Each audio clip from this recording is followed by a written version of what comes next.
Buenas noches, bienvenido a esta introducción al tema de análisis de vibraciones. El objetivo de esta introducción es que conozcas un poco acerca de lo que se trata el análisis de vibraciones, todos los aspectos iniciales de lo que es la medición y posteriormente en próximos tutoriales miraremos aspectos técnicos sobre los diagnósticos y algunas reglamentaciones que aplican para este tipo de labor. Bueno, entonces entrando en materia, pues primero voy a contar un poquito la experiencia que tengo en este sector y para que podamos entender algunas cositas de las que vamos a ir mencionando, también voy a estar aclarando algunas frases que se van a usar comúnmente en este proceso. Bueno, mi profesión, yo soy ingeniero mecatrónico, tecnólogo en mecatrónica y con una especialización en el tema de análisis de confiabilidad y análisis de vibraciones, tomografía, todas las técnicas de predictivo. Tengo ya 10 años de experiencia en el sector, 2 años específicos en el tema de generación y confiabilidad de maquinarias alternativas. He trabajado en proyectos de monitoreo remoto, en mantenimiento predictivo, en plantas de energía temporal. Y también hemos desarrollado sistemas de monitoreo online para industrias de la región y he trabajado también en el desarrollo de automatizaciones de procesos como robots y mecanismos automáticos para procesos rutinarios. Bien, y pues eso es un poquito de lo que es mi experiencia. Vamos ahora entonces a empezar a hablar sobre el concepto. Eh, Ya partimos de que en un tutorial anterior hablamos acerca un poco de lo que es confiabilidad y mantenimiento basado en condición. Luego de entender pues todos los conceptos que se hablaron allí, el tema de la disponibilidad de una máquina, los costos perdidos por que la máquina para, tiempo de mantenimiento, los imprevistos y todas esas cuestiones, pues nos llegamos a lo que es el análisis de vibración como una herramienta para determinar la condición de la maquinaria y que eso pues obviamente nos va a servir para prever una reparación y evitar los sobrecostos de esas reparaciones. Entonces, en esta parte, pues obviamente el análisis de vibraciones es una técnica un poco compleja, requiere un personal más capacitado y pero también requiere una tecnología como es el analizador de vibraciones, el software y bueno, una serie de sensores o transductores para la medición adecuada de esta señal. Además de que en algunos casos necesitaremos sensores de proximidad, una llave para medir el fase, entre otras herramientas que posteriormente conoceremos o hablaremos cuando si ustedes dejan algún comentario para ampliar esa información. Bien, ahora continuamos con lo que es el aspecto, cómo funciona el tema de vibración. Realmente lo que se hace es utilizar, a grosso modo, desde desde principios de siglos, o sea, en el siglo XIX, empezaron a hacer unas pequeñas inspecciones basadas en la técnica de análisis de vibraciones. Inicialmente se utilizaba una llave o un destornillador para sentir un poco la vibración que tenía el equipo y de esa manera identificar una máquina cómo se comporta y compararla con otra. Luego empezaron a aparecer algunos instrumentos, el barómetro sísmico, eh, estoscopio y otras herramientas que fueron utilizadas como los primeros elementos para medir este tipo de cosas. Hoy día lo que se utilizan son acelerómetros piezoeléctricos muy confiables para hacer el tema de la medición de vibraciones. Aquí, pues recordando el concepto de confiabilidad, siempre es que tengan claro que la confiabilidad, ya sea operacional o la confiabilidad en medio de un producto, siempre es que el producto o el proceso hagan lo que deben hacer cuando tienen que hacerlo. ¿Sí? Entonces, el producto no está diseñado para cumplir con estas condiciones, pues podemos decir que tiene una baja confiabilidad. Y hay aspectos relacionados con la fiabilidad, como son el tema de la mantenibilidad, la disponibilidad y la productividad. Entonces, miremos que estos aspectos son los que queremos empezar a evaluar desde el punto de vista de monitoreo de condición y llegar a ello, pues para llegar a ello necesitamos tener una herramienta como el análisis de vibraciones que nos ayuda a determinar la condición del equipo. Bien, entonces por ejemplo en este dispositivo vemos que la vibración es producida en este caso por un motor, la señal es tomada por un acelerómetro, el acelerómetro genera una forma de onda en el tiempo y a través de un analizador donde que tenga el proceso de FFT, transformada rápida y Fourier, podemos obtener el espectro de la señal. Normalmente si tomamos una señal de aceleración pues tendremos un espectro de aceleración, pero los acelerómetros más comunes vienen utilizando un procesamiento registrado por Precision Instruments, que son los sensores ICP, los cuales entregan una señal de voltaje proporcional a la aceleración y integran la señal para entregarnos la señal en velocidad. Sabemos que la integración de la aceleración nos permite dar eh, velocidad. ¿Sí? Bien, entonces continuamos ahora como cómo es el tema de la aceleración y bueno, entonces te cuento en general. Si los médicos pues, utilizan sus herramientas o espectroscopio para medir señales de salud, lo que nosotros vamos a hacer es utilizar nuestros instrumentos para medir, en este caso pues puede ser la salud de los rodamientos, el estado de una polea, de las correas, los tornillos, el mecanismo, el apoyo, los engranajes, eh, bueno, entre todos los mecanismos que puedan estar en movimiento, incluso la condición de la lubricación es algo fácil de identificar con una señal de este tipo. Entonces, bueno, aquí hay algo muy importante. En este caso, es muy importante saber dónde medir. Pues, por ejemplo, digamos si le decimos al doctor, doctor, me duele, y entonces tú le dices, ¿me duele dónde? Me duele en, no sé, en un pie. Entonces el doctor empieza a examinar el pie y hace todo el diagnóstico y se da cuenta que malas noticias. Yo me di su pie y no, o sea, yo me di y me di cuenta que usted no le late el corazón. Me equivoqué o de alguna forma utilicé mal mi instrumento y di un diagnóstico basado en la medición que realicé. Entonces en ese momento pues probablemente la enfermedad continúe y se genere una falla.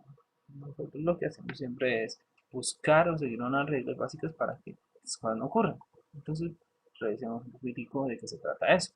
Entonces lo más adecuado es utilizar lo que está en esta primera imagen. Como pueden observar, en la parte superior izquierda tenemos lo que corresponde a un rodamiento montado en una chamacera, en un alojamiento, y utilizamos un acelerómetro de manera horizontal, conocemos de ahora en adelante, y un acelerómetro de manera vertical. Ambos están adecuadamente montados aproximadamente en el centro que cruza el cartesiano en ambas direcciones.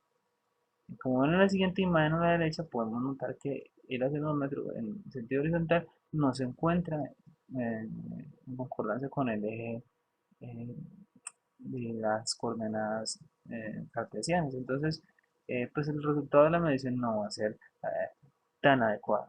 A veces no vamos a poder lograr este tipo de mediciones como el de la primera figura, pero sí la idea es que tratemos de lograrlo.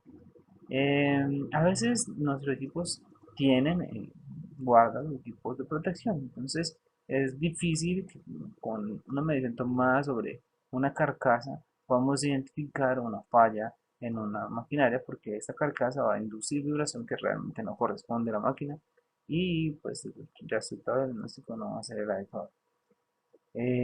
Posteriormente podemos ver un ejemplo de un montaje inadecuado también del acelerómetro, el cual no se montó donde corresponde, que es cerca del alojamiento, sino en el centro del motor.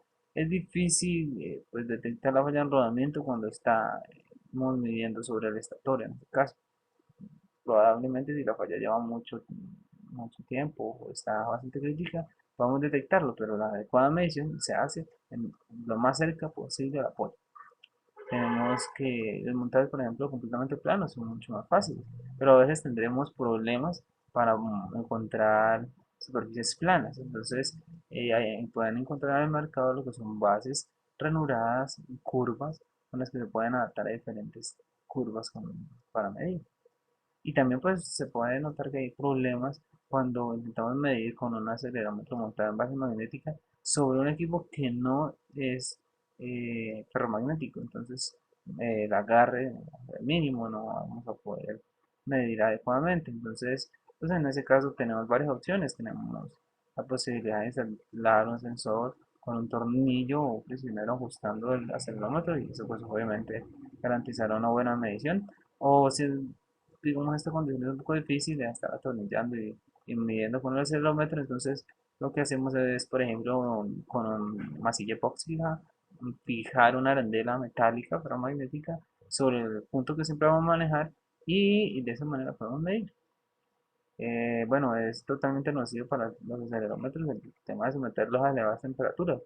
Recuerden que son montados, o internamente lo que ellos tienen son mecanismos piezoeléctricos que generan electricidad, y si llega a una temperatura, estos elementos empiezan a fallar y se daña el acelerómetro. Entonces, la temperatura es una información que viene en la datasheet, en el manual del sensor, para determinar las condiciones de operación. A veces también es complejo poder medir porque a veces tiene algunas inconsistencias, una forma de irregularidad. Entonces, esto también afecta considerablemente la medición. O otra, pues lo que son impactos, cuando utilizamos un acelerómetro y impactamos sobre la superficie. Bien, bueno, eso es lo que corresponde a posibles fallas en la hora de medición.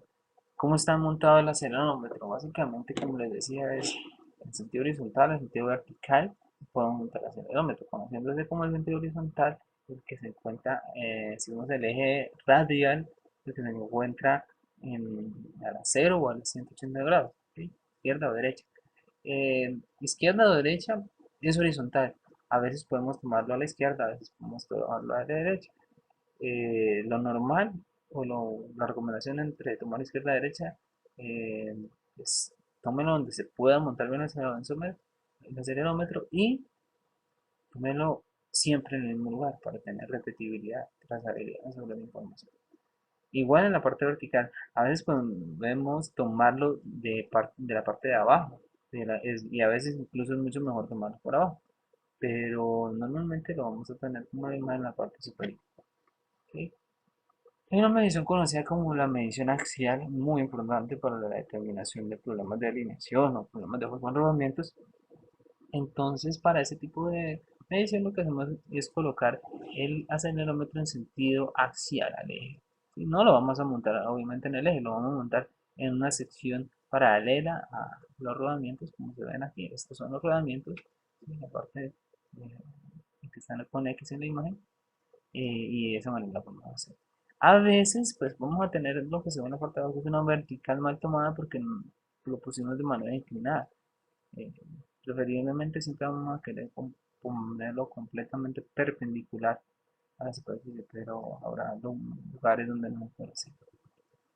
¿Qué les recomiendo? No monte los termómetros en diferentes localizaciones, ¿sí? O sea, a veces a 90, a veces a 87 grados. Si no tiene la arandela magnética para la arandela ferromagnética para poder montar el acelerómetro, marque, utilice marcadores de metal o algún elemento que le permita identificar dónde medir siempre. La repetibilidad y la trazabilidad en este proceso es muy importante para garantizar el diagnóstico adecuado. Bien, ¿cómo está montado el acelerómetro? Puede estar montado, como les mencionaba, en la parte anterior. A veces eh, no tenemos la superficie de barro contundente, entonces debemos buscar otro tipo de base magnética o la instalación de las masillas, o en su caso pues tomar esta medición y tener o anotar la condición para en próximas mediciones corregir. Bien, ¿cuáles son los parámetros de medición? Realmente tú puedes medir con un acelerómetro, y este acelerómetro puede tener diferentes configuraciones. Normalmente vas a encontrar lo que son acelerómetros para baja velocidad y los acelerómetros para velocidades intermedias. ¿Cómo los identificas? Un acelerómetro de baja velocidad normalmente tiene una sensibilidad de 500 milivoltios y los por G. Y los acelerómetros normales tienen una sensibilidad de 100 milivoltios por G. Hay algunos acelerómetros de tecnología CLE que utilizan el circuito de medición de carga, los cuales vienen en resoluciones de microamperios. ¿Sí? Entonces vienen en 5.5 microamperios o 1 microamperio por G. Entonces esa es la sensibilidad. Obviamente el que tiene más sensibilidad se utiliza para máquinas lentas, pero este tipo de sensores que son mayor sensibilidad tienen una respuesta en frecuencia muy diferente, por lo tanto no es conveniente medir con estas máquinas más altas, de mayor velocidad. Obviamente por eso fueron diseñados para trabajar en esas condiciones. Normalmente también a la hora de la medición te vas a encontrar con lo que son las líneas de resolución y con la frecuencia máxima de emisión.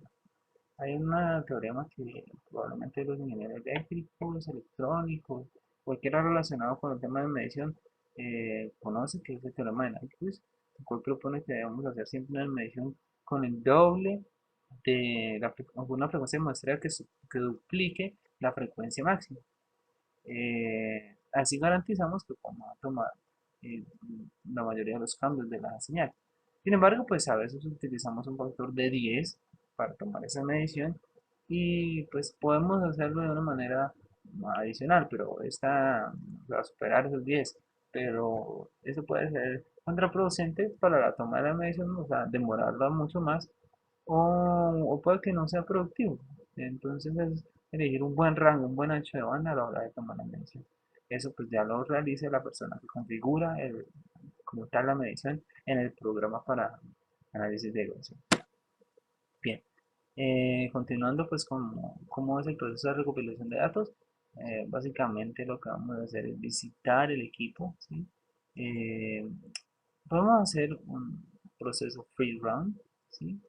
El cual está utilizando un equipo que se mantiene recibiendo información y periódicamente o bajo una regla está recibiendo esa información y la va guardando. Por otro lado está la manual, la que normalmente se utiliza en la mayoría de los procesos porque las maquinarias o no cambian demasiado o tener tantos equipos para hacerle el proceso al tiempo puede ser muy costoso. Entonces es mejor o más económico utilizar un proceso manual y además de que esto pues garantice que la persona que realiza el diagnóstico pues, va y conoce efectivamente cómo está operando la máquina. Para eso pues es muy importante, hay que determinar incluso antes de empezar las mediciones, cualquier buen analista debe tener en cuenta la frecuencia máxima de muestreo, o sea, identificar cuáles son las frecuencias a las que trabaja la máquina, las velocidades, en el rango de frecuencias establecido ya a partir de esa frecuencia que se podrán identificar basadas normalmente en la velocidad del equipo. Por ejemplo, si un equipo gira a una velocidad de 1080 revoluciones, pues esa es una nueva frecuencia que me interesa medir. Pero, por ejemplo, si es un ventilador y tiene tres aspas, hay una frecuencia ya denominada la frecuencia de paso de Álaves, FF, que se encuentran de ser en tres veces o es un múltiplo de la velocidad de giro. Si tengo un impulsor o un ventilador de tres aspas, entonces normalmente me puede llegar a dar tres veces la velocidad de giro. O sea que si yo quiero medir un ventilador, probablemente que tenga tres aspas, necesito medirlo 1800 por 3 como mínimo. Es decir, 5400. Pero 5400 puede ser, no puede ser suficiente para medirlo. Puede tener algunos armónicos. E incluso lo que son las frecuencias de rodamientos se presentan entre 10 a 20 veces. Entonces, ¿qué hago? ¿No? Utilizo una reglita o utilizo las tablas que ya existen para calcular la frecuencia máxima.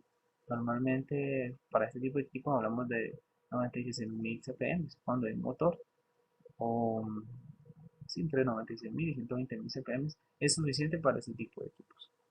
Eh, es obviamente necesario el tema de las líneas espectrales, que son la precisión con la que se va a tomar el cambio entre RPM y RPM. O sea que es como en una fotografía, los píxeles que va a tener ese espectro que se va a tomar. Y también la cantidad de datos que va a tomar. Cuando la máquina opera en condiciones continuas, pues realmente sabemos que lo que hacemos nosotros es tomar una fotografía de la condición de la máquina. Pero cuando la máquina tiene comportamientos variables, pues no es bueno tomar una sola fotografía, es conveniente tomar varias fotografías. Y por procesamiento digital hacer una mezcla, una correlación y de esa manera tener diferentes datos para hacer el análisis. Bien, la medición de velocidad pues es como mencionaba, muy importante para poder determinar cómo se va a medir las velocidades de operación, la frecuencia máxima requerida, como lo mencionaba. Eso se puede tomar en la señal inicial y ir mejorando con el tiempo. Ok, vamos a ver la frecuencia máxima. Se usan, por ejemplo, frecuencias que tienen un estándar. Las frecuencias se miden, las líneas de muestreo se miden normalmente entre 400, 800, 1600 y 3200 y dependerán de la claridad con la que queramos ver la señal y esas líneas están muy relacionadas con el procesador el procesador que utiliza el equipo para el análisis de la vibración. Bien,